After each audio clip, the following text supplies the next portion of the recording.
इस कार्यक्रम के पुण्यार्चक हैं श्री यशोदय तीर्थ क्षेत्र कमेटी एवं सकल दिगंबर जैन समाज मेहरौनी ललितपुर उत्तर प्रदेश। अध्यक्ष राजा चौधरी, महामंत्री राजेश मल्लया, कोषाध्यक्ष मुकेश सर्राफ, गौरव अध्यक्ष श्री कोमल चंद्र सिंघई, श्री प्रशांत सिंघई, परम शिरोमणि संरक्षक श्री निशांत जैन, श्री रॉबिन जैन, शिरोमणि संरक्षक श्री आमोद चौधरी, श्री वीरेंद्र डोंगरिया, परम संरक्षक श्री आलोक चौधरी, श्री विनोद सर्राफ सीए।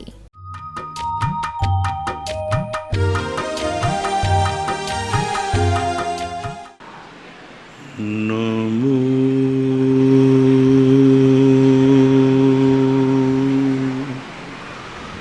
अरिहन्तार्णं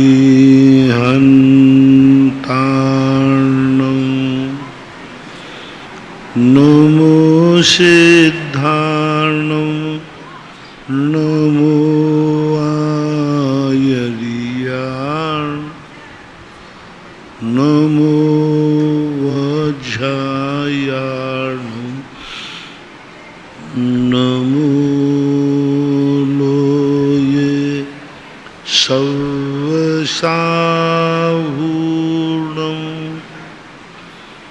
पंच परमिष्टि भगवान की जय। आचार्य श्री गुरुवर कुंद कुंद महाराज की जय हो। आचार्य श्री गुरुवर विद्यासागर महाराज की जय। परम पूजनीय निर्यापक श्रमण मुनि श्री सुधा सागर जी महाराज की जय हो। बोले चुल्लक श्री गंभीर सागर जी महाराज की। सभी श्रोतागण एवं जिज्ञासु पूज श्री को नमोस्तु करें।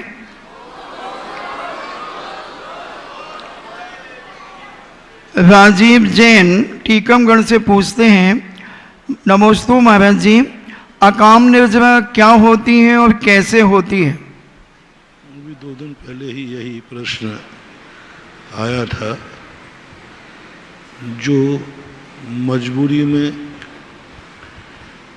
ख्याति पूजा लाभ के लिए की जाती है वो अकाम निर्जरा कहलाती है, ऐसा मानना चाहिए। राजेंद्र जैन मेरठ से पूछते हैं, नमोस्तु महाराज जी, शास्त्रों में लिखा है कि हमें शक्ति प्रमाण तप संयम धारण करना चाहिए। गुरुदेव, मेरी जिज्ञासा है कि यदि हमारे कम मनुष्य भाव बचे होंगे और उनमें हम अपनी मंजिल ना पा सकें तो हमें निगोद में फिर जाना पड़ेगा, तो हमें अपनी मंजिल तक पहुंच जाएं, फिर निगोद की यात्रा ना करनी पड़े, ऐसा हम क्या करें? पहली बात तो आपका गारंटी कार्ड किसने दे दिया कि तुम्हारा अंतिम भाव बचा है? यदि ऐसा मानते हो तो मैं कहता हूं कि आज की ही जिंदगी तुम्हारी बची है। यदि ये संदेह तुम अपने मन में पाल लोगे तो फिर सारी जायदाद वगैरह दुकान पर बैठना आज से ही बैंक में लिख के दे दो, भाई मैं कल मर जाऊंगा। ये सब चीज़ें ऐसा नहीं की जाती। हम मरने का समय हम निगोद जाने के संबंध में क्यों सोचें? आज हम जिंदा हैं, हम जिंदा रहने का आनंद लेना, मरने की सोचते ही क्यों है? जब मरेंगे तब मरेंगे, आज तो जिंदा हैं, आज तो मनुष्य हैं, आज तो गुरु के सामने बैठे हो, आज तो तुम प्रवचन सुन रहे हो। इस आनंद से वंचित क्यों रह रहे हो भविष्य की चिंताओं के कारण? अरे भविष्य में जब मरेंगे तब मरेंगे। आज तुम्हें कितना पुण्य का उदय है कि तुम जिज्ञासा समाधान सुन रहे हो चतुर्मास में बैठ के। यह आनंद लो। अंतिम भाव होगा तो होगा, आज हमारे मनुष्य पर्याय का जो भाव है इसका आनंद लो। कल क्या होगा हमें पता नहीं, आज क्या है ये हमारी जिंदगी का सबसे बड़ा मूल्यवान है। और जिस संबंध में हमें कोई ज्ञान ही नहीं है उस संबंध में हमें क्या सोचना। यदि हमारा अंतिम भाव भी है तो भी हम अपने पुरुषार्थ में लगे रहो। हो सकता है अंतिम भाव ऐसा चमत्कार दिखा दे कि तुम इतनी देर के लिए निगोद जाओ और पुनः आकर के आगरा में जन्म जाओ। तो हमारे यहाँ एक कहानी आती है, मुनि महाराज थे जिनको भगवान के किसी श्रावक ने पूछा कि इन महाराज के कितने भव शेष हैं, तो उन्होंने कहा जिस पेड़ के नीचे बैठे हैं उतने भव शेष हैं। उनको आकर महाराज ने किसी ने बताया महाराज आपके इतने भव शेष हैं, बोले मजा आ गया, कम से कम मोक्ष तो पक्का हो गया। इतने भव बात सही, लेकिन मोक्ष तो पक्का। और वो तुरंत ऐसा निदान बांधा कि नरकों में निगोद में जाके चले गए और 1 हफ्ते के अंदर सारे भव पूरे करके पुनः मनुष्यों में पहुंच गए और पुनः उसी नगर में उसी गांव में जन्म गए और 8 वर्ष अंतर मुहूर्त में दीक्षा ले ली। वे व्यक्ति अभी जिंदा हैं। पुनः भगवान के पास पहुंचे, बोले भगवान 8 साल पहले उसी पेड़ के नीचे एक महाराज बैठे थे, उनका भविष्य आपने बताया था। आज फिर हम आ रहे थे, उसी वृक्ष के नीचे एक महाराज बैठे थे, इनके भाव कितने हैं? तो उन्होंने कहा जब तक तुम पहुंचोगे तब तक उनको केवल ज्ञान हो चुका होगा। बोले भगवान केवल ज्ञान हो जाएगा? बोले हाँ, ये वही महाराज हैं जिनके मैंने इमली के पेड़ के पत्ते के बराबर कहे थे। तो चिंता मत करो, यदि हमारा आज वर्तमान सच्चा है, कल कितनी भी खाई में गिर जाना, आज का सच्चा दिन तुम्हें उस खाई से भी निकाल के ले आएगा, खाई से भी निकाल के। अंतिम भाव भी होगा। मान लीजिए 2000 सागर वर्ष पूरे हो गए और यदि हमारा सच्चा पुरुषार्थ है तो हम निगोद जाएंगे, एक श्वास के 18वें भाग एक भाव धारण करेंगे और वहां से सीधे निकलकर मनुष्य बनेंगे और फिर 2000 सागर के लिए जिंदाबाद हो जाएंगे। इसलिए रूखा नहीं खाना, कहाँ जाएंगे कोई नहीं। आज हमारा अच्छा होना चाहिए। अपने पुरुषार्थ में जो क्षण मिले हैं, इन क्षण को अच्छे से व्यतीत करो, भविष्य के संबंध में ज्यादा विचार मत करो। रचना जैन इंदौर से पूछती हैं, नमोस्तु महाराज जी, माता पिता बच्चों को अच्छे संस्कार देते हैं, रोज मंदिर भेजते हैं, अभिषेक करवाते हैं, अच्छी पढ़ाई कराकर अच्छी जॉब पर भेजते हैं, वहाँ पर बसने के बाद वो इतनी जल्दी घर परिवार को भूल जाते हैं। महाराज जी, माता पिता की परिवारिश में कमी आ जाती है या कोई पाप का उदय होता है जो बच्चा इस प्रकार से पेश आता है? आप जितना संस्कार देते हैं ना, संस्कार देने के बाद उसे कहाँ छोड़ देते हैं?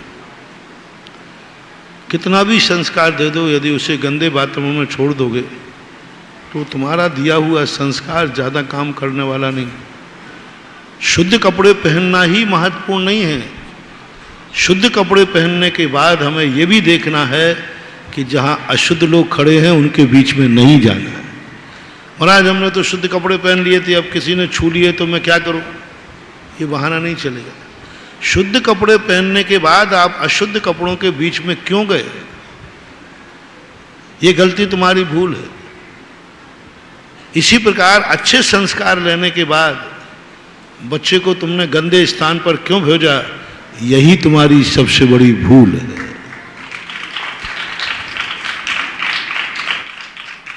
राजीव जैन उज्जैन से पूछते हैं, नमोस्तु महाराज जी, जो अनादि अनंत और दूसरा वहाँ जो अनादि शांत है, जिन जीवों को ये बंध होता है, कर्म अनादि अनंत बंध जो होता है, क्या वह अभव्य जीव कहलाता है?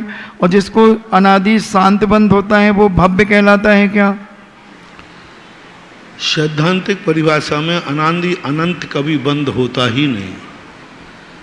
बंध हमेशा सादी शांत होता है, क्योंकि 70 कोड़ा कोड़ी से अधिक बंध होता ही नहीं। इसलिए अनादि अनंत नाम का कोई बंध नहीं है। हाँ, अनादि अनंत नाम के लिए वो श्रृंखलाबद्ध बंध करता है, वो कभी मिथ्यात से निकलेगा नहीं। अभी मिथ्यात बांधा, वो निर्जरा को प्राप्त हो जाएगा, नया बन जाएगा, नया बन जाएगा। नए नए कर्मों की अपेक्षा से एक जीव अनादि अनंत काल तक संसार में रहता है। कर्मबंध को हटा दीजिए, जीव में लगा दीजिए। एक जीव वो है जो अनादि अनंत रूप से संसार में रहते हैं। एक वो हैं जो अनादि शांत रहते हैं, एक वो हैं जो सादी शांत रहते हैं, एक वो हैं जो सादी अनंत रहते हैं। दुनिया में 4 प्रकार के जीव हैं। अनादि अनंत जीव कहलाते हैं अभव्य, दूरान दूर भव्य। और अनादि शांत वो कहलाते हैं जो अनादि काल से तो मिथ्या दृष्टि थे, लेकिन सम्यक दर्शन प्राप्त कर लिया, लेकिन वो सम्यक दर्शन एक अंतर्मुहूर्त रहा, छूट गया। और एक होते हैं शादी शांत। शादी शांत का अर्थ प्राप्त तो कर लेते हैं, लेकिन वह ज्यादा जाकर के टिक नहीं पाते। और एक अनादि शांत जिनकी बात हमने कही थी, जो अनादि काल से तो मिथ्या दृष्टि थे, लेकिन आगे के लिए उन्होंने मोक्ष प्राप्त कर लिया और अपने आप को शांत के रूप। और एक है शादी अनंत, कि एक बार कर्मों का नाश किया छायक रूप से, उनको कभी भी वे कर्म अब बंद द्वारा नहीं होगा। इस प्रकार की व्याख्या समझो। मुक्ति जैन इंदौर से पूछती हैं, नमोस्तु महाराज जी, गुरु पूर्णिमा वीर शासन जयंती के दिन बाद, वीर शासन जयंती के एक दिन बाद क्यों मनाई जाती है? क्योंकि गौतम ऋषि जी को गुरु तो उसी दिन मिल गए थे जिस दिन उनका मान भंग हुआ था, और उनका मान तो दिव्य ध्वनि खेवने के पहले ही भंग हो चुका था। वीर शासन जयंती के बाद में नहीं मनाई जाती, पहले मनाई जाती है। मान खिलना अलग चीज है, गुरु पद का मिलना अलग चीज है। जब वो गणधर परमेष्ठी पद को अभिभूषित हुए, उस समय पूर्णिमा अंतिम रूप में थी, और जैसे उन्होंने गुरु पद को स्वीकार किया, पूर्णमासी खत्म हो गई, और जैसे भगवान की ध्वनि खिली, उस समय एकम चालू हो गई। उसमें 48 मिनट का अंतर था, इसलिए वीर शासन जयंती उसी दिन होती है, लेकिन पूर्णिमा और प्रतिपदा को जब देखते हैं तो तिथियों का अंतर आता है। राजीव जैन अमरपाटन से पूछते हैं, नमोस्तु महाराज जी, कर्म का फल कर्म के उदय होने पर ही देखा जाता है, या उदय आने से पूर्व या उदय हो चुकने के बाद भी देखा जाता है? तीनों बातें। कर्म जब सत्ता में रहता है, कभी कभी वह कर्म के अनुसार मति होती है। जैसे किसी व्यक्ति को नरकायु का बंध हो गया तो उसका कोई भी नियम लेने का भाव नहीं होगा। ये नरकायु की सत्ता के कारण उसके परिणाम ऐसे बन जाते हैं। कभी कभी क्या होता है, कर्म के नष्ट होने के बाद वो अन्य कर्मों को ऐसे बांध के चला जाता है कि नष्ट होने के बाद भी वो हमें दुखी देता है। जैसे कोई तुम्हारे लिए कोई ऐसी बीमारी आ गई, अशुभ कर्म के उदय से आई, लेकिन बीमारी चली गई, लेकिन वो कोई ऐसा साइड इफेक्ट कर दिया, ऐसा साइड इफेक्ट कर दिया कि जिंदगी भर उसे परेशानी हो गई। जैसे डॉक्टर कहते हैं ना, हम ऑपरेशन तो कर देंगे ब्रेन का, लेकिन इसको पैरालिसिस हो जाएगा। यानी ऑपरेशन तो ठीक हो जाएगा, लेकिन पैरालिसिस हो सकता है। तो ऐसे ही कर्म होते हैं, कर्म चले जाते हैं, लेकिन वो कर्म ऐसा कोई दूसरे कर्म को संस्कारित कर देते हैं कि उसके कर संस्कार से दूसरा कर्म हमें झरने के बाद भी दुख देता रहता है।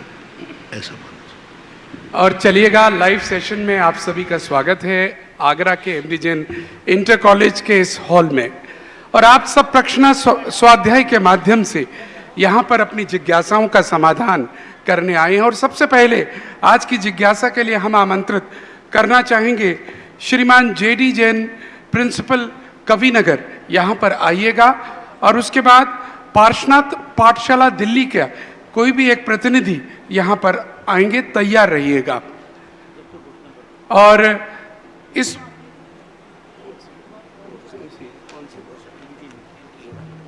और अभी एक आज प्रातःकाल, जब अभी कुछ देर में आप सब बालकों को देखेंगे जो श्री दिगंबर जैन श्रमण संस्कृति संस्थान सांगानेर की ब्रांच खानिया धाना से आए हैं, और एक छात्र को गोद लेने की आज नगर में होड़ लगी हुई है।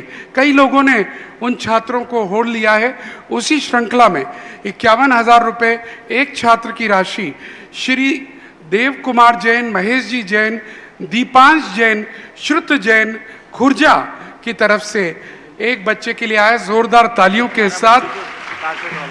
और आज प्रातः काल में अनेक घोषणाएं हुई हैं, जिसमें एक साथ 11 बच्चों को ललित जैन डायमंड कारपेट वालों ने लिया, 2 बच्चों को जिनवाड़ी चैनल ने लिया, 1 बच्चे को जिनवाड़ी चैनल के ही दूसरे भाई ने लिया, 5 बच्चों को श्री हीरालाल जी बेनाड़ा उद्योग ने लिया। इसके अलावा अन्य लोगों ने भी कई घोषणाएं यहाँ की थी जो नाम अभी मुझ पर नहीं आ पाए। श्रीमती प्रीति बड़जात्या जी मोती कटरा ने भी लिया। अगर आपके भी भाव आए, अभी बच्चे आपके मध्य आएंगे, आप भी उन बच्चों को गोद ले सकते हैं। और सामने हैं आदरणीय जेडी जैन साहब, कवि नगर प्रिंसिपल साहब। विश्व वंदनीय श्रवण संस्कृति के उन्नायक और पोषक परम पूज्य जगत पूज्य श्री मुनिनुराज महाराज सुधा सागर जी महाराज के चरणों में नमोस्तु। बस। नमोस्तु। शुल्लक महाराज के चरणों में इच्छामी। सर्वप्रथम तो प्रार्थना है, मैं केवल ज्ञानी नहीं, अवध ज्ञानी नहीं, लेकिन इतना जरूर जानता हूं कि परम पूज्य मुनिश्री जी का रिजर्वेशन पक्का हो गया देवलोक में, स्वर्ग में। तो मेरी एक प्रार्थना है, हम सेवक हैं और आप पूज्य हैं, बस वहां जाकर महाराज हमको भूल मत जाना, ये तो प्रार्थना। और अब शंका नहीं, एक छोटी सी जिज्ञासा है। आज सुबह प्रवचन सुना और प्रवचन में सुरुदेव ने बताया, ठीक बताया, गलत नहीं बताया, मैं उसकी वो काट नहीं कर रहा, लेकिन शंका मेरे मन में हो गई। आपने कहा गुरुदेव माता जी से खाना नहीं मांगना चाहिए और गुरु जी से पिताजी से फीस नहीं मांगनी चाहिए। तो 8 वर्ष के उपरांत ही आदमी महाव्रती होता है। तीर्थंकर भी 8 वर्ष के बाद ही हुए, आप भी हुए होंगे, और सभी 8 वर्ष के बाद होते हैं। 8 वर्ष से पहले होता नहीं, और 8 वर्ष से पहले विद्यालय में एडमिशन हो जाता है। तो गुरुदेव मेरी शंका हो गई कि पिताजी को तो पता नहीं होता फीस कब जाएगी।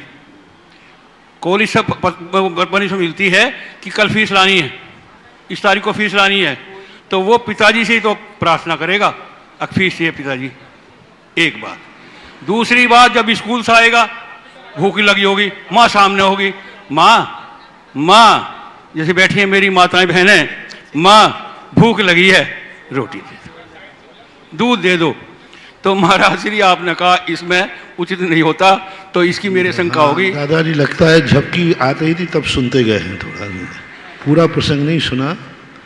पहली बात तो है कि हमारे रिजर्वेशन की बात कर रहे हैं, हमें स्वर्ग का रिजर्वेशन चाहिए नहीं है, मेरा तो मोक्ष का रिजर्वेशन हो चुका है। क्या बात।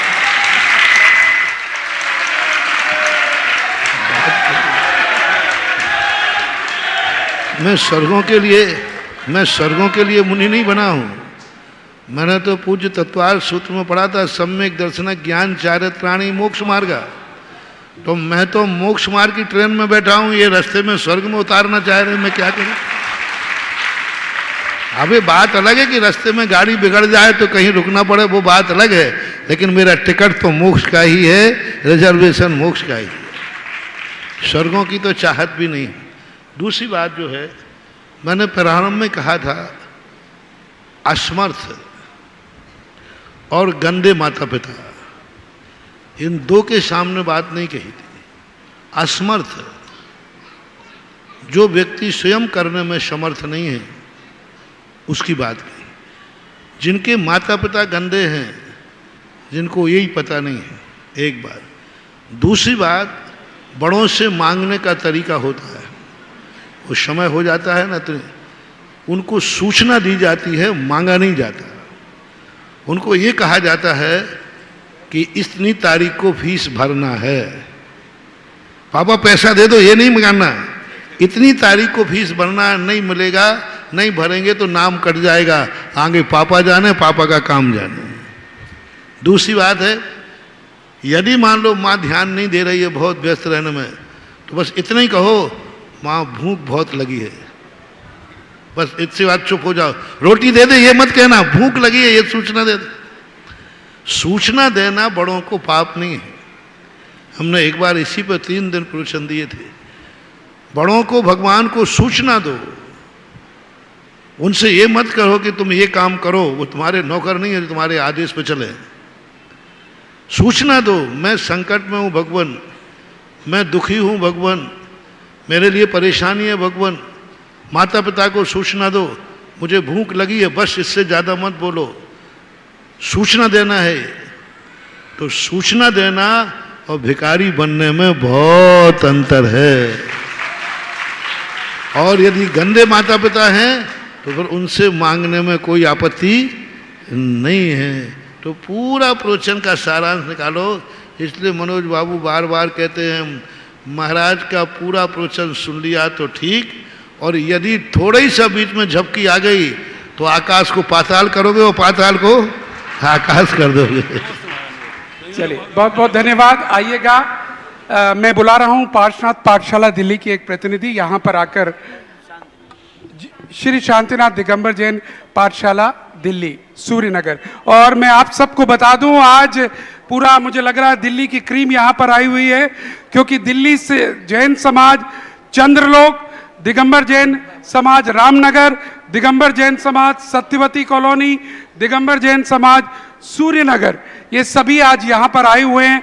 जरा हाथ उठाकर दिखा दें, और कैमरे से अनुरोध करूंगा जरा आप सब कर दें, और आपके हाथ अब श्रीफल की तरह हो जाएं, आपके हाथ श्रीफल की तरह हो जाएं। और एक बार सब एक ही बात कहिएगा।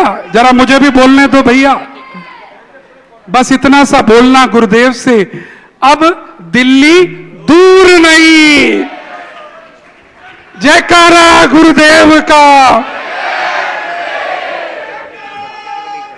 और देखिए, अब मैंने चारों जगह, चतुर्मास आगरा में हो रहा है, आगरा से ज्यादा जोश दिल्ली में दिख रहा है। महाराज जी ये बात सत्य है, पहले दिन से हम महसूस कर रहे हैं। हाँ, क्योंकि दिल्ली वालों को इम्पॉसिबल लगता था। और हाँ बिल्कुल, अरे भाई साहब पूरा देश आया हुआ है, मैं कब मना कर रहा हूं। देखिए अब बस चलिए, आइए। ना जीन्स होगी ना कमीज होगी, ना होगा बेढंगे फैशन का पोष, मर्यादित होगा हर लिबास, त्रय मुनिवर ने दिया सूर्यनगर में ये उद्घोष। महाराष्ट्र के चरणों में श्री शांति विद्या दिगंबर जैन पाठशाला और हथकरघा टीम की तरफ से त्रय बार नमोस्तु नमोस्तु नमोस्तु। नमोस्तु महाराष्ट्री। तय मुनिराज के आशीर्वाद से हम सभी करीब 5 साल से हथकरघा के बने वस्त्र बना रहे हैं और वहाँ सीख रहे हैं और लोगों को उपलब्ध भी करा रहे हैं। परंतु अभी भी हमारा यही संघर्ष है कि कैसे लोगों को पर्व के दिनों के अलावा अपने दैनिक जीवन में भी हथकरघा से बने वस्त्र का इस्तेमाल करने के लिए प्रोत्साहन दें और प्रचार करें। कृपया मार्गदर्शन दें। कोई भी चीज़ है, हम अपनी बात की प्रशंसा जितनी करते हैं उतनी यदि हम अपने कार्य की शिकायत सुनना शुरू कर दें तो सफलता हमारे पास एकदम आ जाएगी। हम क्या करते हैं, हर व्यक्ति अपने कार्य की प्रशंसा करता है, लेकिन वो जनता से ये नहीं पूछता है कि आपकी शिकायत क्या है। एक स्कूल कहीं चल रहा था, जैन स्कूल था, इसमें एक भी जैनी का बच्चा नहीं पढ़ता था, और अक्सर कर जैनियों के बच्चे जैन स्कूल में कम ही पढ़ते हैं। एमडी जैन कॉलेज में भी जैन बच्चों का परसेंटेज शायद कम हो सकता है, अभी पता नहीं क्या है। बिल्कुल बिल्कुल कम हो सकता है, जहाँ तक हमारा एक्सपीरियंस है कम पढ़ते हैं। तो उस स्कूल में नहीं पढ़ते, तो लोगों ने आगे शिकायत की महाराज जी बच्चे नहीं पढ़ते। मैंने कि देखो तुम अपनी प्रशंसा कर रहे हो, तुम ये पूछो कि बच्चे क्यों नहीं पढ़ते। फिर मैंने पूरी समाज को बुलाया, मैंने कि मुझे स्कूल की प्रशंसा नहीं सुनना है, मुझे स्कूल की बुराई सुनना है।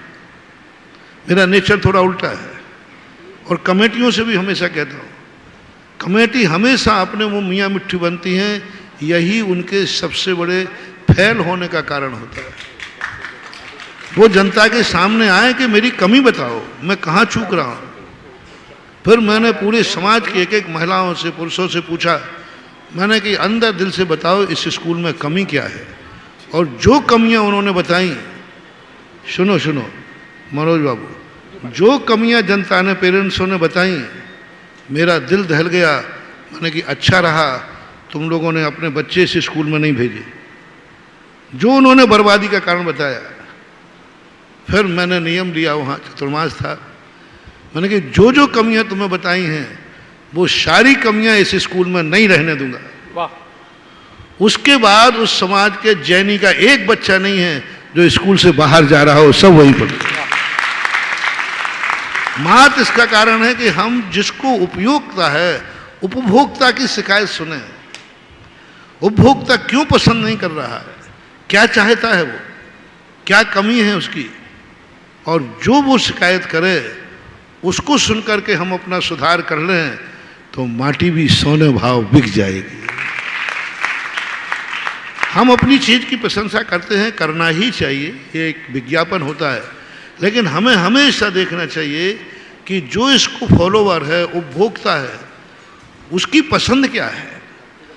दुकान पे माल रखना दुकानदारी नहीं है, ग्राहक की पसंद का माल रखना दुकानदारी कहलाती है। तो हमें जनता के बीच में जाकर पूछना चाहिए, जनता से इसमें कमी बताइए आप, प्रशंसा ना सुने, कमियां सुने और उन कमियों को ही अपनी सफलता के सूत्र माने तो सफलता मिल जाएगी।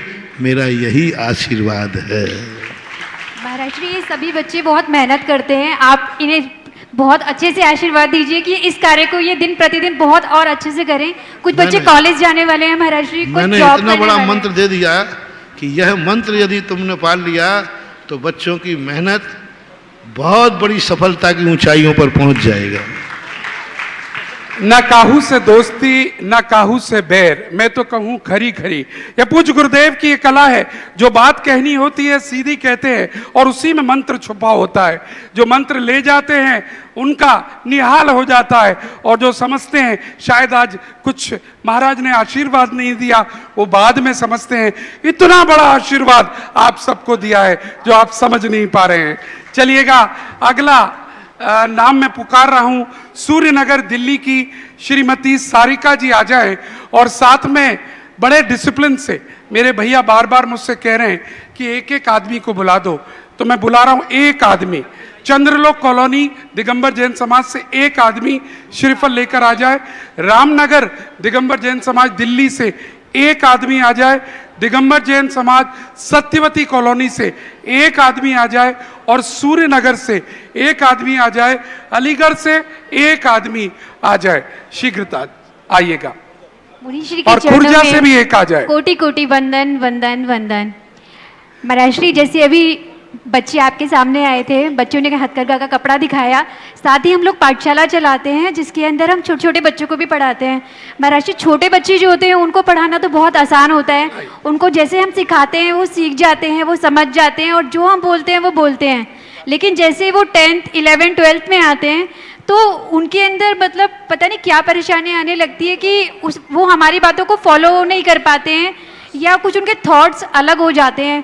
तो हम समझ नहीं पाते कि हम उनको समझाने के लिए किस तरह से क्या प्रयोग करें कि जो बच्चे धर्म से जुड़े रहें और आगे भी इस कार्य को करते रहें। आपने देखा होगा स्कूल में जब बच्चे पढ़ते हैं, जैसे जैसे उनकी क्लास ऊंची पहुंचती जाती है, टीचर भी ऊंचा होता जाता है, पढ़ाई का कोर्स भी ऊंचा होता जाता है।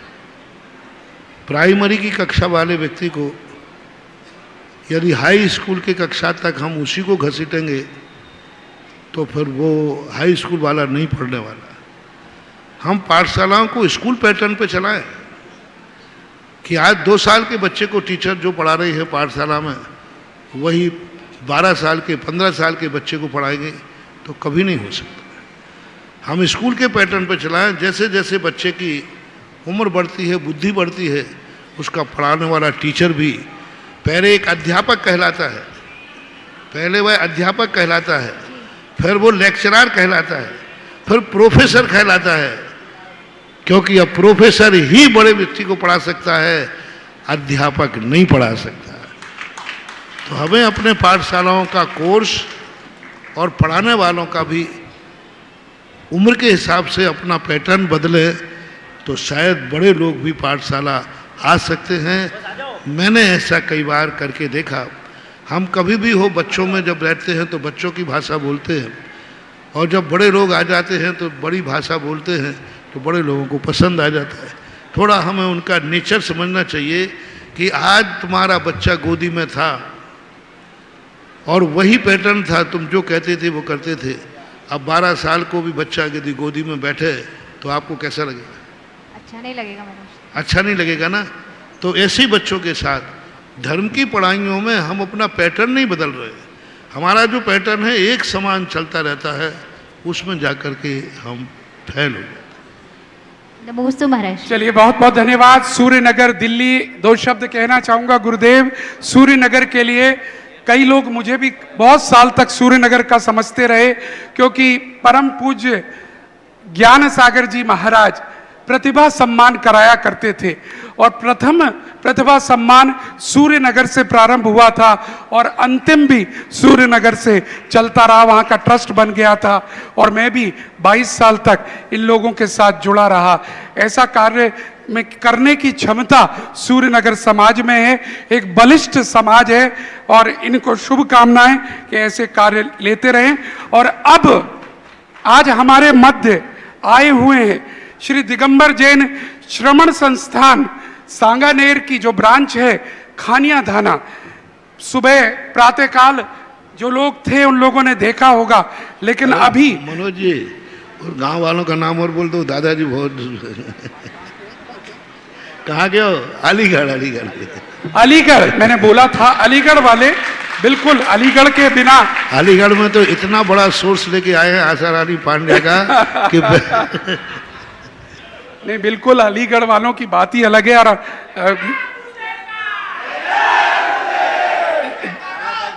चले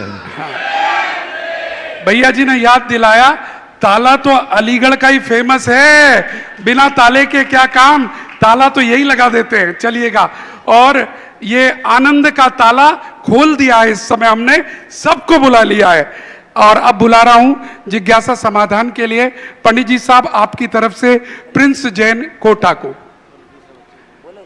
हाँ आ जाए भैया प्रिंस। ये कुछ और चाह रहे हैं।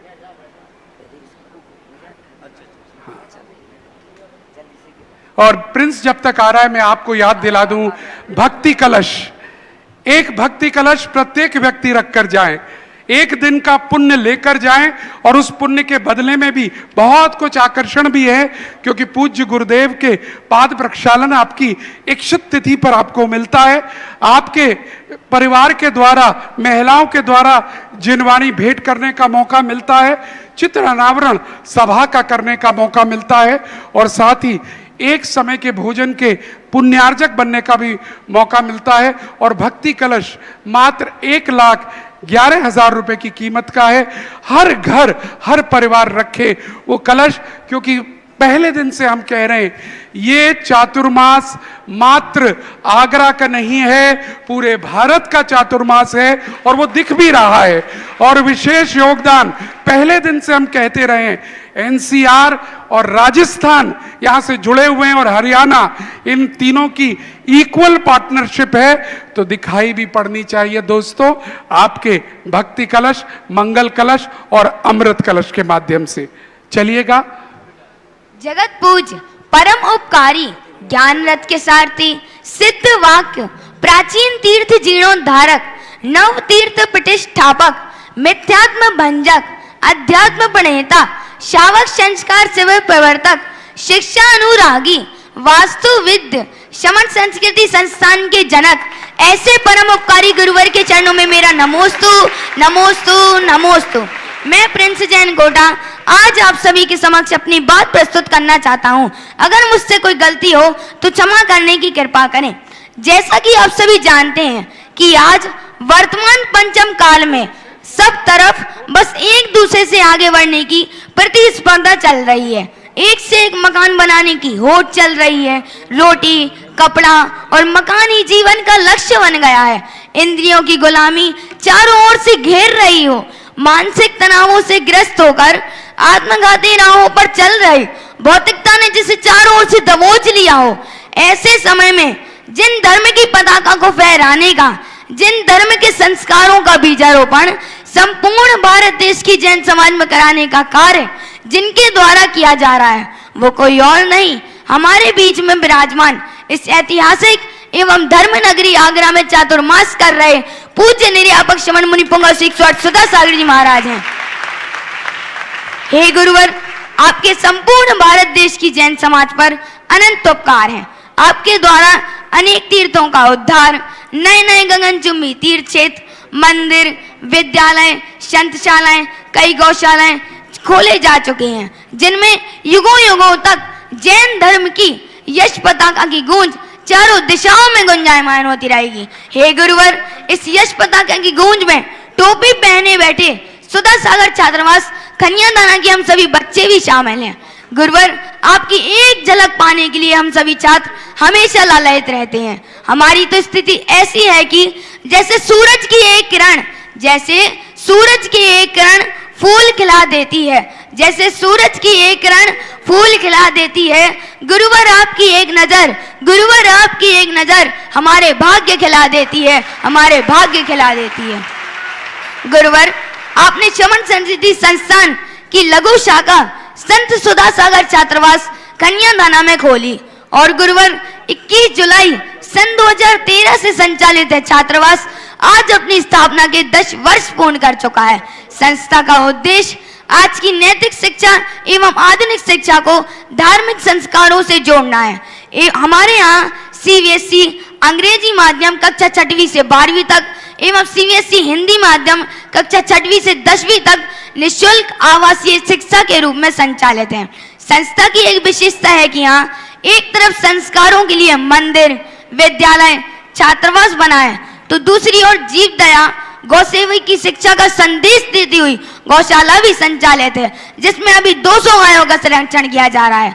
प्रकृति के सुरम्य वातावरण में स्थित हमारा यह छात्रावास जैन धर्म के संस्कारों के साथ आगे बढ़ता रहे, ऐसा आशीर्वाद पूज्य गुरुवर से चाहता हूँ और चंद पंक्तियां संपूर्ण छात्रावास की ओर से गुरुवर के चरणों में रखना चाहूंगा। हृदय से वंदन करते हैं हम, हृदय से वंदन करते हैं हम, हे परम पूज्य मुनिवर ज्ञानी, हे परम पूज्य मुनिवर ज्ञानी, कोई भूल हुई तो माफ करो, कोई भूल हुई तो माफ करो, हम सब हैं बालक अज्ञानी। जीवन सफल हुआ हमारा, जीवन सफल हुआ हमारा सानिध्य आपका पाकर, हे गुरुवर आपके चरण कमल रज, हे गुरुवर आपके चरण कमल रज पड़े हमारे छात्रावास पर, पड़े हमारे छात्रावास पर। गुरुवर, हम सभी छात्रों की एक जिज्ञासा है कि हम सभी छात्र नित्य प्रतिदिन 3 शर्ट वाले में मंदिर पूजन अभिषेक करते हैं एवं हमारे परिसर में ही नवीन जिनालय बन रहा है। हम सभी छात्रों की भावना है कि हम सभी छात्र कक्षा 10वीं पास करके जाने के पहले उस नवीन जिनालय में पूजन अभिषेक करके जाएं। नमोस्तु भगवान, नमोस्तु भगवान, नमोस्तु भगवान। क्या होता है, कस्तूरी बेचने वाले को चिल्लाना नहीं पड़ता है कि मेरे पास कस्तूरी है। अब जिस ढंग से ये बालक बोल रहा है, क्या बताऊं कि इसका संस्थान की प्रतिष्ठा क्या है। अरे माइक पे आते ही अच्छे अच्छों की घिग्गी बन जाती है। और जिस ढंग से निडरता से बोल रहा है, तो मैं तो ये समझता कि कन्यादाना के बच्चे छोटे हैं। आज इस बच्चे के बोलने से लगता है कि बड़े बच्चों के साथ इनको भी इस 10 लाख क्षण पर्व में प्रवचनों में भेजा जाए।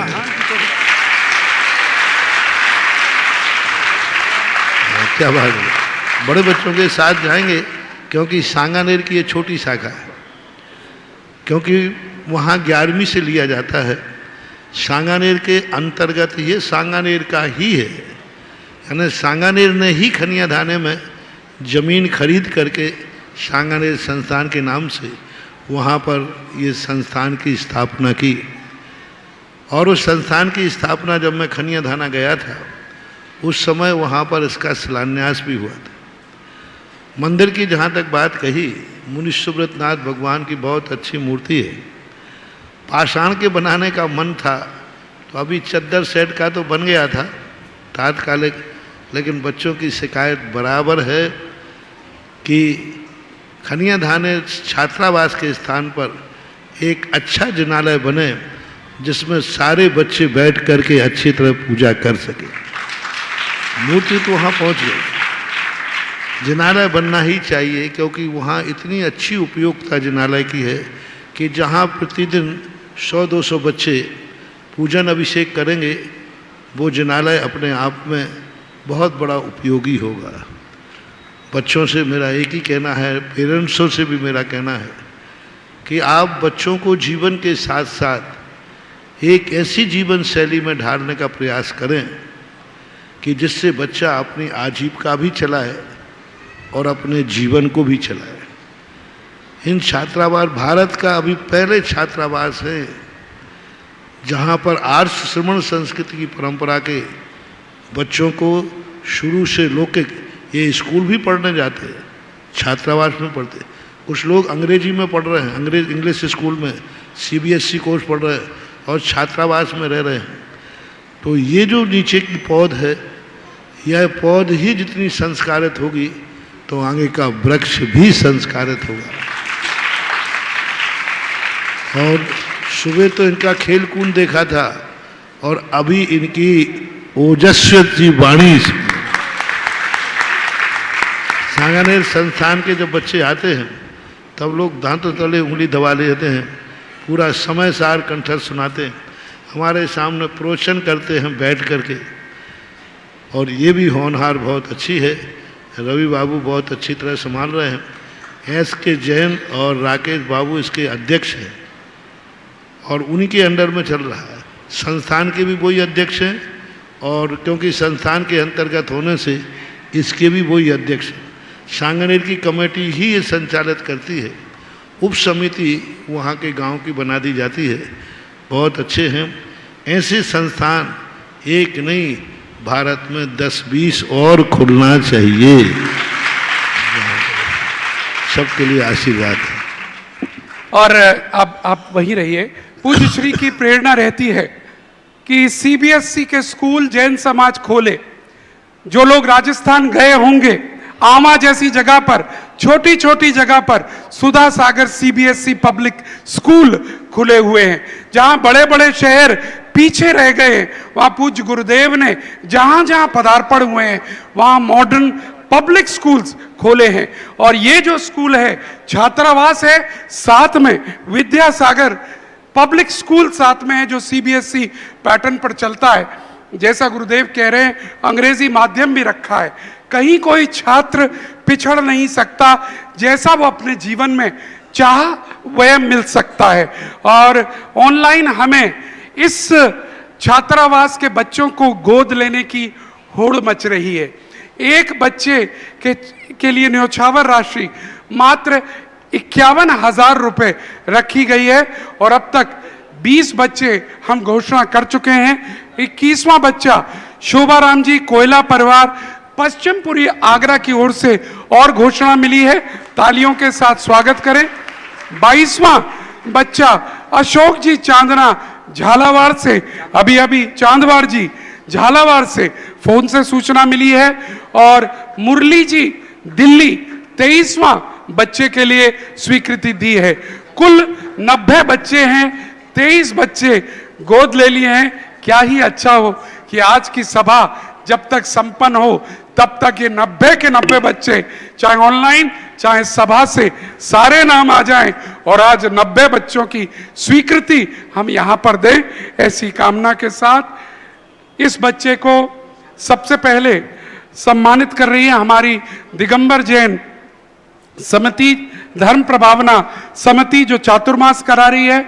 ये सैंपल है, बाकी सब बच्चों को भी यही मिलेगा। ये मत सोचना भैया को मिल गया हमें नहीं मिलेगा। ये स्कूल बैग है, पिट्ठू बैग है, ये कमेटी की ओर से। और साथ ही में आपको पानी की बोतल लेकर आए हैं श्री जगदीश प्रसाद, कमलेश जैन, आकाश जैन, श्रीमती गीता जैन, अलंकृत जैन, श्रीमती रैनी जैन, मानव जैन, गर्वित जैन, कमला नगर आगरा। आइएगा, आप अपने परिवार की ओर से ये बोतल इनको दे दीजिएगा और जोरदार तालियां। और ये भी सभी बच्चों के लिए यहाँ पर आई हैं, आप अकेले इनके लिए नहीं, सभी बच्चों के लिए आई हैं। अगले प्रश्नकर्ता के रूप में मैं बुलाना चाहूंगा अलीगढ़ से श्री सौरभ जी पांड्या कृपया आ जाएं और अपनी जिज्ञासा को रखें, श्री सौरभ जी पांड्या। और इसके बाद तैयार रहें श्रीमती रीता जैन मैनपुरी। और अभी छात्रों को पुनः बुलाएंगे और मौका मिलेगा। नमोस्तु महाराज जी, नमोस्तु महाराज जी, नमोस्तु महाराज जी। महाराज जी, मेरी जिज्ञासा ये है कि एक व्यापारी जो शराब का व्यापार करता है और पान मसाला का व्यापार करता है और वो हर महीने कम से कम 10 से 20 हजार रुपये दान करता है, और एक अध्यापक जिसकी सैलरी केवल 20 हजार रुपये है और वो 200 रुपये पर मंथ दान करता है, तो इन दानों में पुण्य किसका सबसे अधिक है? देखो, इसको दो क्वालिटी पूछना चाहिए। 2 रुपया जो दान कर रहा है वो श्रेष्ठ है, लेकिन मैं ये पूछना चाहता हूँ, एक व्यक्ति शराब का धंधा करता है, पहले तो हम ये समझाएंगे कि शराब का धंधा करना बंद करो, श्रेष्ठ तो यही है। वो कहता है ये तो बंद नहीं होगा चाहे आकाश पाताल नीचे एक हो जाए। अब दूसरा तरीका है कि या तो शराब का पैसे से मैं कमाऊंगा तो मैं गरीबों में बांटूंगा, गौशाला खोलूंगा, दान आदि करूंगा, ये तो मैं मान सकता हूँ। और यदि हमें दान से वंचित किया तो मैं फिर ऐश करूंगा, जुआ का फड़ खोलूंगा और शराब पिलाऊंगा सबको। शराब के बदले शराब, जुआ खेलूंगा क्योंकि मेरे पास शराब का पैसा है, मैं जुआ खेलूंगा। 2-3 शराबी ने निर्णय लिया शराब बेचना बंद करूंगा नहीं, ये तो पक्का हो गया, कुछ भी करो। अब है या तो मेरा दान स्वीकार करो और नहीं तो हम जुआ खेलने जा रहे हैं शराब पी करके। क्या करना चाहिए? दान स्वीकार करना चाहिए। बस जवाब दे दिया ना, ज़्यादा क्यों बुलवा रहे हो? देखा जाता है, प्रसंग देखा जाता है कि वह किस परिस्थिति में है। बेटर यही है कि ये कार्य नहीं करना चाहिए, लेकिन उसके बावजूद भी वीरप्पन नाम का एक बहुत बड़ा तस्कर था, वो जंगलों में आदिवासियों का मसीहा था, उसको कोई पुलिस पकड़ नहीं पाई। उसका एक ही कारण था कि वो उनको लूटता था जो दुनिया को लूटते हैं, और लूट करके आदिवासियों का जीवन चलाता था। तो आदिवासी कहते ये डाकू नहीं है, हमारा भगवान है। तो ये तरीके भी कई होते हैं, उन तरीकों को हमें देखना पड़ेगा कि ये तरीका वो किस लिए अपना रहा है। धन उपार्जन करने में और धर्म पालन करने में कौन सी वस्तु किसको सहयोग करती है और उसमें से स्थान प्रथम किसको देना चाहिए?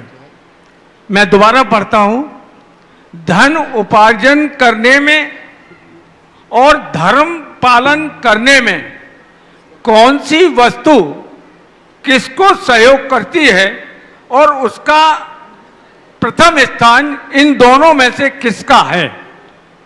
दोनों का है। बीज का स्थान फल से है कि फल का स्थान बीज का? बीज पहले है कि फल पहले है? बीज पहले है। तो वो बीज आया कहाँ से? दुनिया में बीज पहले था कि फल पहले था? बीज ही पहले था साहब। तो फल का वो बीज आया कहाँ से था?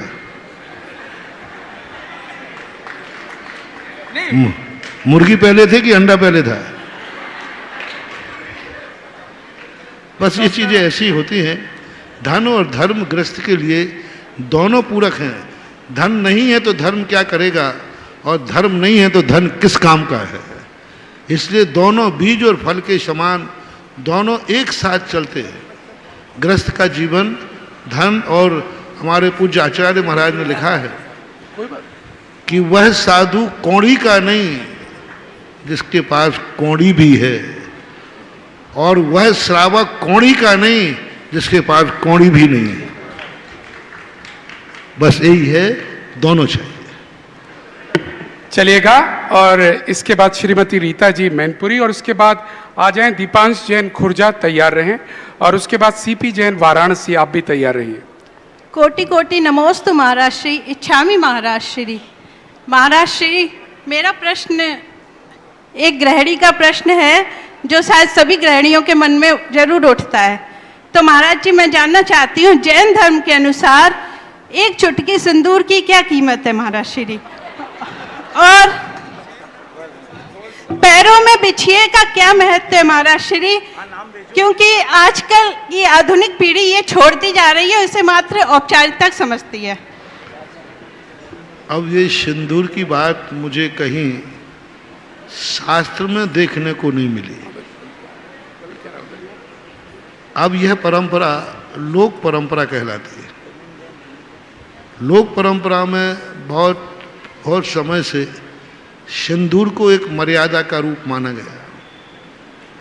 सिंदूर एक वो रकील है जिस पर कोई व्यक्ति, क्योंकि हर व्यक्ति अपनी जिंदगी का साथी बनाना चाहता है, तो वो सिंदूर देखकर निर्णय कर ले कि अब इस सिंदूर भर चुका है, इस पर मेरा कोई अधिकार नहीं है, मेरी नीयत नहीं बिगड़ना चाहिए। एक सील का प्रतीक है, एक धर्म का प्रतीक है, एक अपने आप में एक मर्यादा का प्रतीक है। जितने भी ये आप लोगों के हैं, ये सब कोई ना कोई मर्यादा है, कोई ना कोई सिद्धांत है। आएगा, लौट के आएगा। सिंदूर को रूढ़ी मान करके लोग छोड़ रहे हैं, एक दिन आएगा, फैशन के नाम पर आएगा, लेकिन आएगा जरूर, क्योंकि कोई चीज़ थोड़े दिन बंद होती है और फिर आती है तो वो फैशन बन जाती है। इसलिए मैं इसका निषेध तो नहीं करूँगा, क्योंकि लोक मर्यादा है, इसका कोई ना कोई संकेत होना चाहिए। चलिएगा महाराज जी, वैसे इन्होंने एक डायलॉग मारा था, आजकल एक डायलॉग टीवी पर चलता है, एक चुटकी सिंदूर की कीमत तुम क्या जानो, समथिंग लाइक दैट। रमेश बाबू, एक डायलॉग है टेलीविजन पर या फिल्म में किसी में। और चलिएगा, मैं तो अपडेट कर रहा था और कुछ नहीं कर रहा था। और यहाँ पर पूरे ऑनलाइन से इन बच्चों के लिए नाम आ रहे हैं। सीए अक्षत शास्त्री, चंद्रपाल शास्त्री, मंजुला शास्त्री, बाहुबली कॉलोनी, बांसवाड़ा। एक बच्चे के लिए 51,000 रुपए की राशि की घोषणा की है। बहुत बहुत अनुमोदना। प्रवीण जैन, रेणु जैन, सुहास जैन, शैली जैन, समीर जैन, सुलभ जैन, सोनाली जैन, प्रयागराज, जो हमारे आगरा की ही बेटी हैं, उन्होंने भी घोषणा की है एक बच्चे के लिए। और भी जो राशियां आएंगी। और आइएगा खुर्जा से हमारे मित्र, बोलिएगा। मम गुरुदेव, मेरे हृदय के स्पंदन में विराजमान गुरुदेव के श्री चरणों में बारंबार नमोस्तु। छुल्लक जी के श्री चरणों में इच्छामी इच्छामी इच्छामी। गुरुदेव, ये शंका मेरी माता जी की है कि शास्त्रों के अनुसार मन वचन काया त्रियोग से ही कर्म का बंध होता है, मगर बहुत बार ऐसा होता है कि हम लोग मंदिर जी में पूजन कर रहे हैं, वचन भी पूजा में लग रहे हैं और काय भी पूजा में है, परंतु मन कहीं और है। तो उस समय कर्म का बंध किस अनुसार होता है, मन के अनुसार या वचन और काय के अनुसार? मन वचन काय तीनों में हमारा उपयोग एक है। जिस समय हमारा उपयोग जिसमें रहता है, बंध उसका होता है। मन यदि हमारा बाहर गया है, उपयोग हमारे अनुभव में आ रहा है, तो पूजा पाठ का कोई भी मतलब नहीं है। मन कहीं चला गया लेकिन हमारा उपयोग ज्ञान पूजा में है, तो बराबर पुण्य का बंध होता है। तो इन तीनों में करंट जो होता है, जैसे 3 बल्ब लगे हुए हैं, तीनों बल्बों में कौन सा जलेगा? जिसमें करंट जा रहा होगा। इसी प्रकार ज्ञान रूपी उपयोग जिस समय जिस योग में रहता है, उस समय वही बंद रहता है। शेष जो हैं उपयोग योग जो हैं अपना कार्य करते रहते हैं, उपयोग ना होने से बंद नहीं होता है। श्रीमान सीपी जैन जी वाराणसी, और उसके बाद आ जाएं खानिया धाना से नैतिक जैन ललितपुर, छात्र तैयार हो जाएं, आकर खड़े हो जाएं। महाराज श्री चरणों में नमोस्तु नमोस्तु नमोस्तु। छुल्लक जी के चरणों में इच्छामी इच्छामी इच्छामी। महाराज श्री, मेरा यह सवाल है कि जब हम टीवी देखते हैं और टीवी पे धार्मिक कार्यक्रम आते हैं, जैसे कि शांति धारा, पूजन, अभिषेक, और उस समय कभी कभी ऐसा हो जाता है कि जलपान आता है और करना पड़ता है, तो उसमें क्या हमें दोष है? यदि मैं मना कर दूं कि नहीं देखना चाहिए, तो फिर क्या करोगे? कुछ और देखोगे?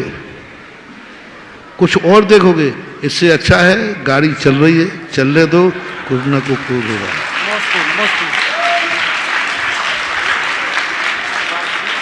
चलिए, नैतिक जी से पहले एक और घोषणा यहाँ पर आ रही है ऑनलाइन। एक बच्चे के लिए भी श्रीमान सुभाष जी, सरोज जी, नीलू, रेणु जी सोनीपत से तालियों के साथ अनुमोदना। और ये आवाज पूरे देश में जा रही है, विश्व में जा रही है। आप अगर 90 बच्चों को गोद लेंगे बड़ी प्रसन्नता होगी। और जैसा प्रातःकाल में कहा था, ऊपर की मंजिल 100 कलश की राशि की बननी है। अगर किसी के भाव हो, इस छात्रावास की मॉडर्न मंजिल 100 कलश की बननी है। वो भी अगर दानदाता आए तो ये छात्रावास और तेजी से गति से आगे बढ़ेगा। चलिए,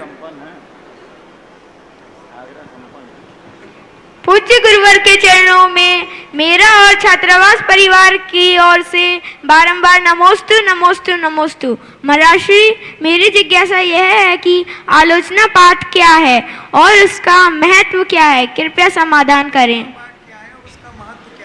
आलोचना पाठ वो है जिन दैनिक क्रियाओं को हम छोड़ नहीं पाते हैं, उन क्रियाओं में कितना दोष लगता है वो स्वयं आलोचक एक्सेप्ट करता है कि ये मुझे नहीं करना चाहिए और ये दोष है।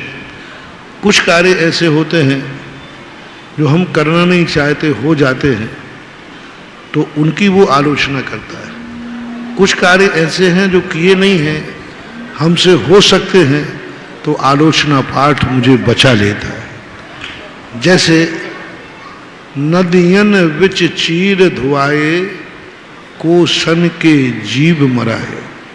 अब यदि साबुन सोडा से कपड़े तुमने धोए हैं एक बाल्टी के अंदर और एक नदी में धो दिए, अब वो क्षार जो है कितने किलोमीटर तक बह के गया, छोटी छोटी मछलियों को, छोटे छोटे जीवों को मार दिया। तो अब कपड़े तो धोएगा व्यक्ति, बिना धोए तो नहीं पहनेगा, लेकिन वो बहती हुई नदी में नहीं धोएगा। आलोचना पाठ से इस पाप से बच सकते हैं। और कभी झाड़ू लगाना पड़ेगी, झाड़ू तो लगेगी। बिन देखे जगह बुहारी, यदि मैंने बिना देखे किसी जगह की बुहारी लगा दी हो तो आलोचना है। झाड़ू का बुरा नहीं कहा उन्होंने, बिना देखे लगा दी है। तो आलोचना पाठ में आपकी उन गृहस्थी की बातें हैं जिनमें सावधानी रखने को कहा जाता है, और सावधानी नहीं रख पाए तो खेद व्यक्त किया जाता है। नमोस्तु महाराज जी, नमोस्तु महाराज जी, नमोस्तु। चलिए, और इनका सम्मान भी यहाँ कर दीजिएगा दोनों तरफ से, श्री दिगंबर जैन धर्म प्रभावना समिति की ओर से और जो परिवार आया है उस परिवार की ओर से। और यहाँ ऑनलाइन घोषणाएं हमारे पास आती जा रही हैं। एक घोषणा हमारे आगरा दिगंबर जैन परिषद के अध्यक्ष श्री जगदीश प्रसाद जी जैन, संपादक कमला नगर की ओर से आई है। एक बच्चे के लिए जरा जोरदार तालियां। और अभी अभी श्रीमान योगेश कुमार जी, चमन जी जैन, परिवार धुलियागंज, आगरा की ओर से भी एक बच्चे की राशि की स्वीकृति हमें यहाँ पर मिली है। तालियां अनुमोदना के स्वरूप अवश्य करें। और मैं बुला रहा हूँ श्रीमती पुष्पा जैन जी, आगरा, कृपया यहाँ पर आ जाएं। और साथ में इनके अगर ये हैं तो ठीक, नहीं तो साथ में आ जाएं। अरिंजय जैन जिनवाणी चैनल, कृपया आए। दोनों नहीं है, मैं मुनिश्री के चरणों में त्रेवा नमोस्तु, छुल्लक जी के चरणों में सादर इच्छामि। महाराज श्री, मेरा प्रश्न यह है कि प्रलोभन और मुंह में राम बगल में छुरी वाली इस मानसिकता वाले लोगों के बीच हम अपने परिवार, धर्म और समाज के ये कर्तव्यों को कैसे निभाएं, और इसकी नीति को मानने वाले लोग जैन धर्म में इसकी क्या व्याख्या है? मुंह में राम बगल में छुरी वाली बात है। देखो, प्रलोभन जो है, हर व्यक्ति के मन में एक बात होती है कि मेरी बात को हर व्यक्ति स्वीकार करे, मेरे लाभ देवे, मेरे लाभ के लिए प्राप्त करे। तो वह प्रलोभन उनके लिए ये सोच के करना चाहिए कि प्रलोभन एक ना एक दिन उजागर होगा और जब हो जाएगा प्रलोभन तो लोगों का विश्वास तुम्हारे ऊपर से उठ जाएगा। मुंह में राम बगल में छुरी का भी यही हाल है। असत्य के पैर नहीं होते, छल कपट के पैर नहीं होते, माया के पैर नहीं होते, किसी भी पाप के पैर नहीं होते। और बिना पैरों वाला व्यक्ति कितना ही बड़ा क्यों ना हो, पक्षी आकाश में कितनी देर उड़ सकेगा, अंत में उसको भी पैरों का सहारा लेकर जमीन में उतरना पड़ेगा। इसलिए ये जो छल कपट आदि हैं, मायावी हैं, कहीं ना कहीं से कल उजागर होंगे। कहते हैं ना कि दीवाल के भी कान होते हैं। तो इस संबंध में ये सोचना चाहिए, आज हम मुंह चूपड़ी कर रहे हैं, मुंह में राम रख कर के छुरी भोंक रहे हैं, कोई ना कोई देख रहा है, कोई ना कोई देख रहा है, कोई सुन रहा है और कोई देख रहा है।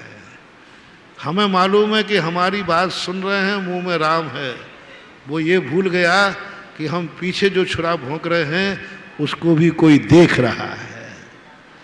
बस वो देखने वाले पर दृष्टि चली जाए तो व्यक्ति पीठ पीछे छुरा भोंकना बंद कर देगा। क्योंकि कुछ शक्ति ऐसी हैं जो बोलती नहीं है, मां देखती। बोलने वाली शक्ति को तो हम मूर्ख बना सकते हैं, लेकिन देखने वाली शक्ति को कभी मूर्ख नहीं बना सकते। तो वो जो पीछे छुरा भोंक रहा है वो उस समय ये सोच ले कि कोई ऐसा व्यक्ति है जिसको आगे ही नहीं दिखता, पीछे भी दिखता है, जिसका नाम भगवान है, तो वह बच जाए। और श्रीमान अनिल जैन जी बाबा, अध्यक्ष जैन मिलन चंदा प्रभु ललितपुर, आ जाएं। और उसके बाद कुमारी राशि जैन आगरा तैयार रहें और गौरव जी छाबड़ा भी तैयार रहिएगा।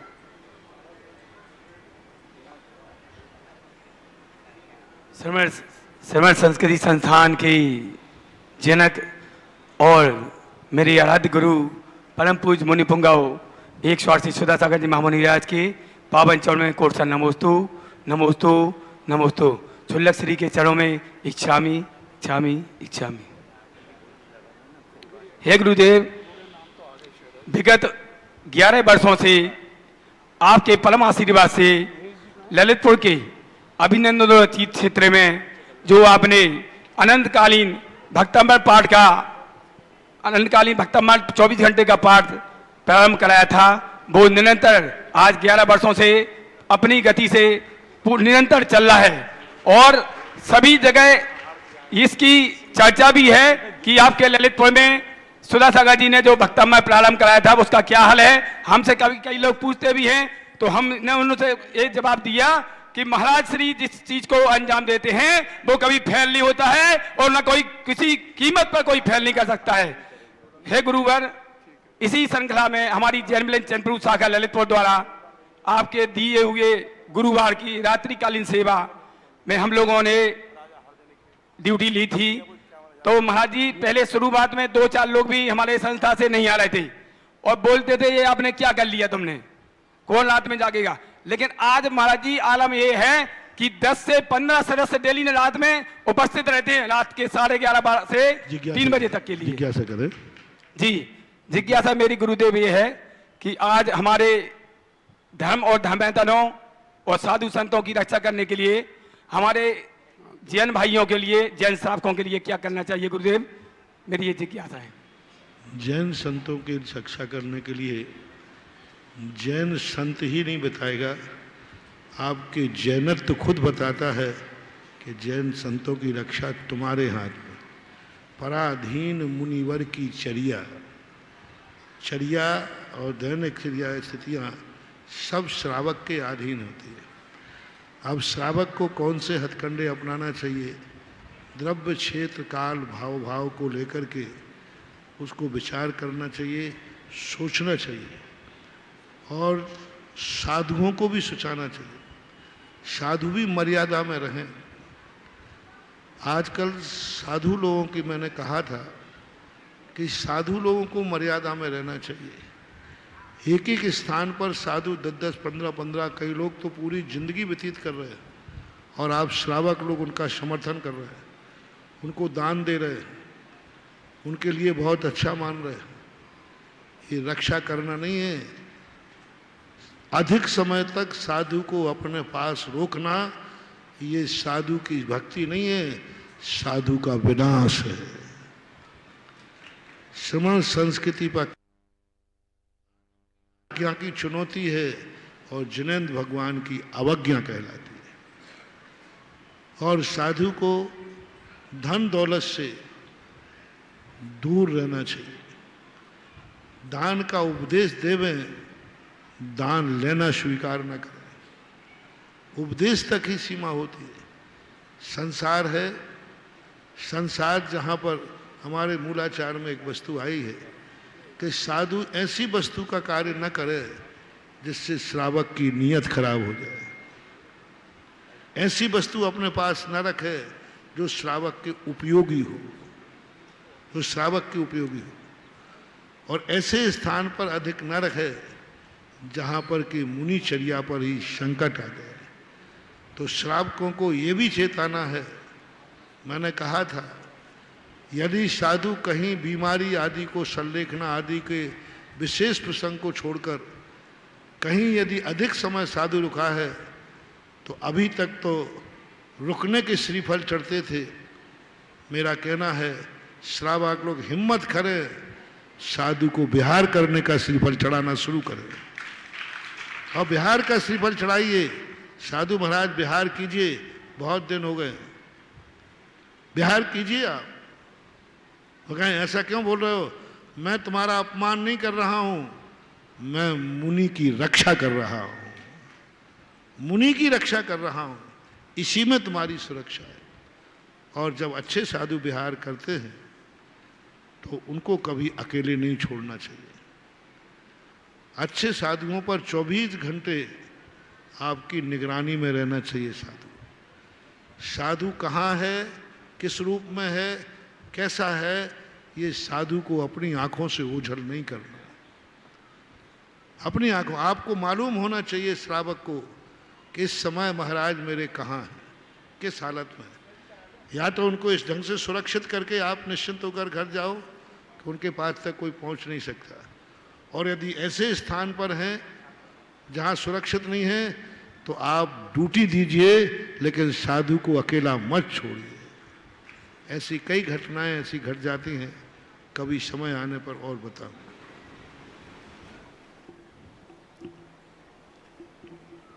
चलिएगा।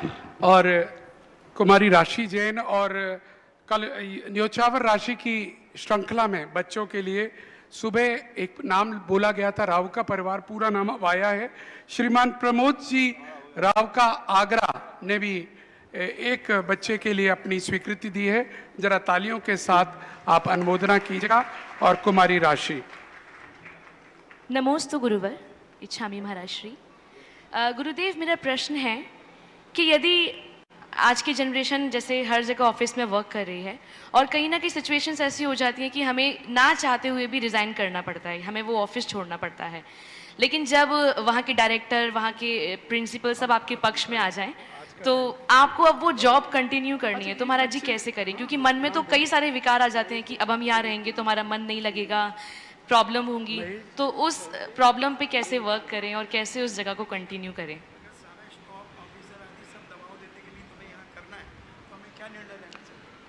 निर्णय किसी दूसरे के आधार पर नहीं लेना चाहिए। आप अपना जो गार्जियन है उस गार्जियन की बात मानना चाहिए। आपका हितैषी कौन है, आपको किस पे विश्वास है कि यह व्यक्ति हमारे जीवन में कभी मेरा अहित नहीं कर सकता, और जिसके ऊपर ऐसा विश्वास हो उसकी बात मानना चाहिए। दुनिया की बातों को मानने से कोई फर्क नहीं पड़ता है। हर व्यक्ति स्वार्थी होता है। तुम अच्छा काम करते हो इसलिए फैक्ट्री वाला पसंद करता है कि भाई तुम कहीं नहीं जाओ क्योंकि बहुत ईमानदारी से काम कर रहे हो, बहुत अच्छा समय देते हो, तो उसका तो स्वार्थ है। तुम्हें अपना देखना है कि क्या तुम्हें उससे कोई ऐसी हानि तो नहीं हो रही है जिसकी पूर्ति करना मुश्किल हो जाए। तो स्वयं निर्णय करें, और या अपना जो गार्जियन है जिस गार्जियन पर आपको विश्वास है उस गार्जियन की सलाह से काम करें, यही आपके लिए श्रेयस्कर है।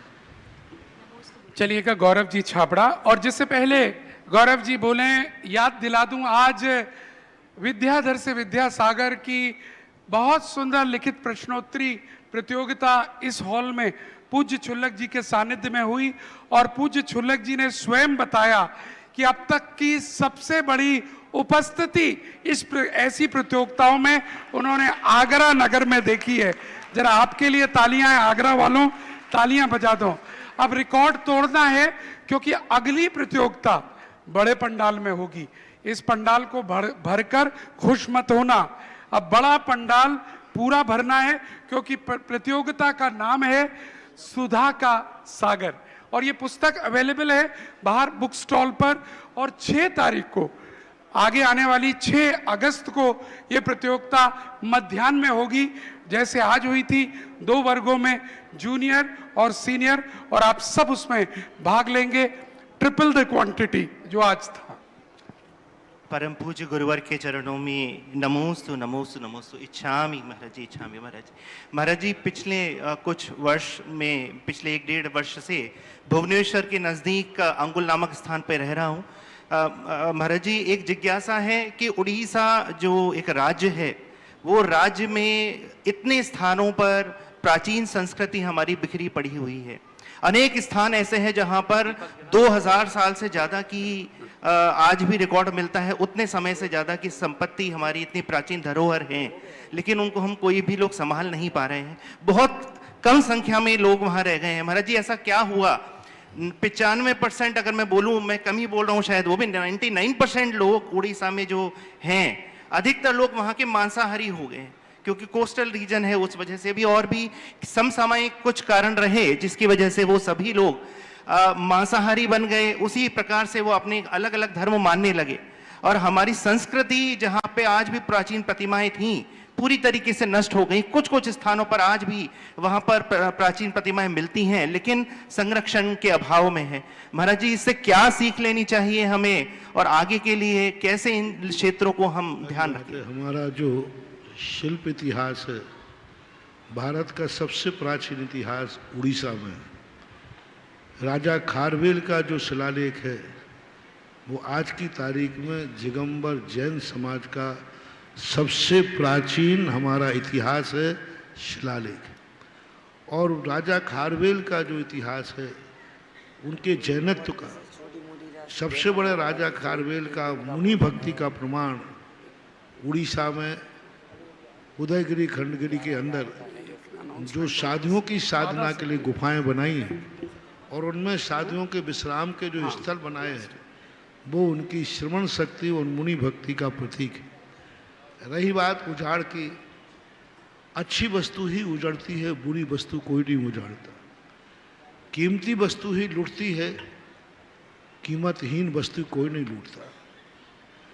तो समय समय पर जो आताताई राजा हुए, उन्होंने उन्हीं स्थानों पर उसी समाज पर संहार किया जो अच्छे लोग थे, अच्छी संस्कृति थी।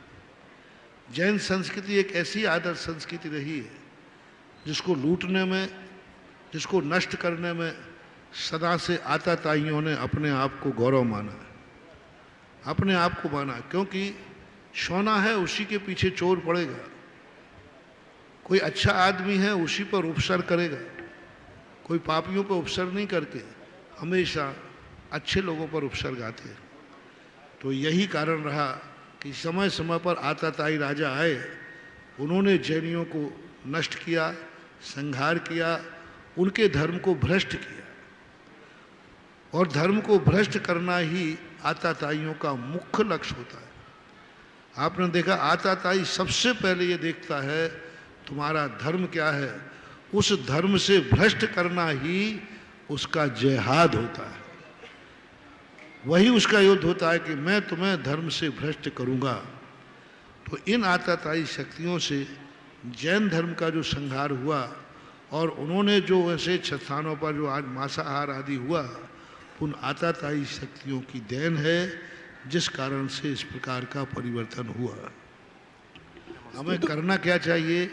हमारे सामने यही है कि जितना हम कर सकते हैं, जितना हमारे हाथ में है, उतना हमें बचाव करना चाहिए, क्योंकि आज बुझते हुए दीपक को हाथ लगा करके बचाना ही हमारी नियत रह गई है। आगे तो फिर भगवान भरोसे काम है। और दो घोषणाएं हमारे पास और आई हैं छात्रों के लिए। एक श्री महेश जी विनीत जैन सूर्यनगर दिल्ली, और दूसरी श्री जेडी जैन प्रिंसिपल गौरव जैन कवि नगर गाजियाबाद।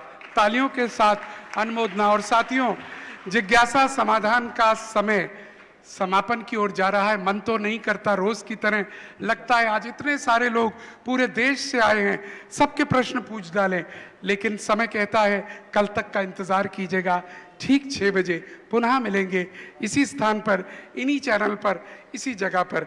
बने रहिएगा कल तक के लिए। लेकिन आज आरती के पुण्यार्जक का सौभाग्य हम यहाँ पर बुलाते हैं उस परिवार को जो मंच पर आकर आरती कर पाता है। और कौन सौभाग्यशाली परिवार होगा जो मंच पर आकर पूज्य गुरुदेव की आरती कर पाएगा। 21,021 रुपया, जो बढ़ावे सो पावे। 21,021 रुपया, 21,021 रुपया एक शीघ्रता से अपने भाव अर्पण करेंगे, वरना हम 1, 2, 3 करेंगे। 21,021 रुपया एक और 21,021 रुपया 2। शीघ्रता से आपके अगर भाव हों तो मुझे इशारा करिए, हाथ उठा दीजिएगा, जिससे हम आपके भावों को अर्पण कर पाए।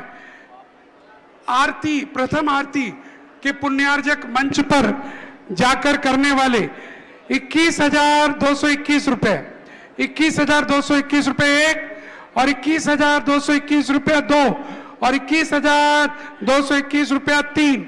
और यह सौभाग्य मिला है देव कुमार जी, महेश कुमार जी, दीपांश जैन, रजत जैन, श्रीमती संगीता जैन खुर्जा को। आइएगा। और इन्होंने ये सौभाग्य लिया है क्योंकि आज गुरुदेव को प्रथम बार आहार दिया है। जोरदार तालियां इनके लिए। और दूसरे पुण्यार्जक 11,111 रुपया, दूसरे पुण्यार्जक 11,111 रुपए। दूसरे पुण्यार्जक जो जिनके भाव हो हाथ उठा दें। 11,111 रुपए, 11,111 रुपए, 11,111 रुपए एक और 11,111 रुपए 2 और 11,111 रुपए 3। और ये सौभाग्य भी खुर्जा नगर को जा रहा है। श्रीमान मनोज कुमार जी, श्रीमती छवि जी यथार्थ और मनम जैन खुर्जा। आइएगा दूसरे पुण्यार्जक के रूप में।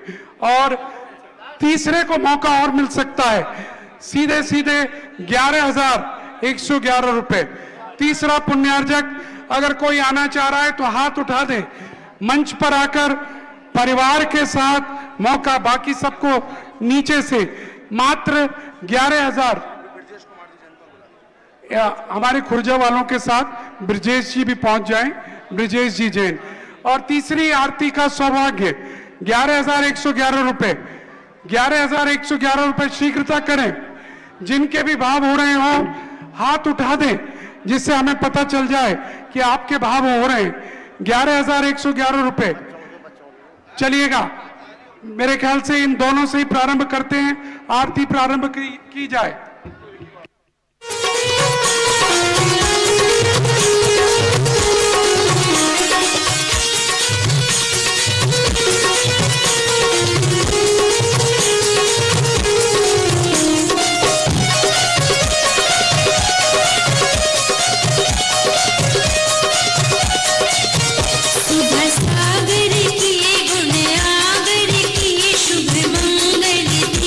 सजाए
इस कार्यक्रम के पुण्यार्चक थे श्री यशोदय तीर्थ क्षेत्र कमेटी एवं सकल दिगंबर जैन समाज मेहरौनी ललितपुर उत्तर प्रदेश। अध्यक्ष राजा चौधरी, महामंत्री राजेश मलया, कोषाध्यक्ष मुकेश सर्राफ, गौरव अध्यक्ष श्री कोमल चंद्र सिंघई, श्री प्रशांत सिंघई, परम शिरोमणि संरक्षक श्री निशांत जैन, श्री रॉबिन जैन, शिरोमणि संरक्षक श्री आमोद चौधरी, श्री वीरेंद्र डोंगरिया, परम संरक्षक श्री आलोक चौधरी, श्री विनोद सर्राफ CA।